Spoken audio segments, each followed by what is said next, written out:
નર્મદા જિલ્લાના રાજપીપળા તાલુકામાં આવેલ કમલમ ખાતે વિકસિત ભારત રોજગાર અને આજીવિકા મિશન અંતર્ગત વીજી રામજી યોજના અમલ અને તેના લાભો અંગે માહિતી આપવા પત્રકાર પરિષદ યોજાઈ હતી।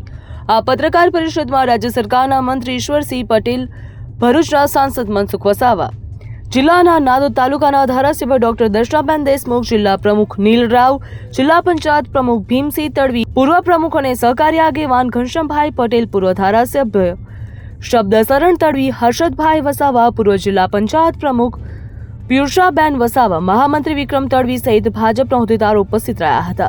પત્રકારોને સંબોધતા મહેમાનોએ જણાવ્યું હતું કે વીબીજી રામજી યોજના હેઠળ રાજ્યના ગ્રામ્ય અને શહેરી વિસ્તારોમાં રોજગાર તથા આજીવિકાના નવા અવસરો સર્જાશે। આ યોજનાથી ગરીબ શ્રમિક, ખેડૂતો અને યુવાનોને સીધો લાભ મળશે। મંત્રી ઈશ્વરસિંહ પટેલે માહિતી આપી હતી કે આ યોજના દ્વારા કામ માંગનારને નિર્ધારિત સમયગાળામાં રોજગારીની ગેરંટી આપવામાં આવશે। તેનાથી લોકોના આવકમાં સ્તરમાં વધારો થશે અને આત્મનિર્ભરતા તરફ આગળ વધવાનો માર્ગ ખુલશે।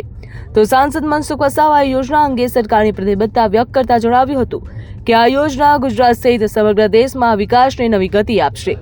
ધારાસભ્ય ડોક્ટર દર્શનાબેન દેશમુખે ઉમેર્યું હતું કે વીબીજી રામજી યોજના માત્ર રોજગાર પૂરતી સીમિત નથી, પરંતુ આજીવિકાના ટકાઉ સાધનો ઊભા કરી સામાજિક અને આર્થિક સશક્તિકરણનું મજબૂત માધ્યમ બનશે તેવું જણાવ્યું હતું। પત્રકાર પરિષદમાં ઉપસ્થિત મહેમાનોએ અંતમાં જણાવ્યું હતું કે વિકસિત ભારતના સંકલ્પને સાકાર કરવા માટે આ યોજના એક મહત્વપૂર્ણ પગલું સાબિત થશે। સામાન્ય જનતા માટે અત્યંત લાભદાયી બનશે। બ્યુરો રિપોર્ટ, ખબર ગુજરાત લાઈવ।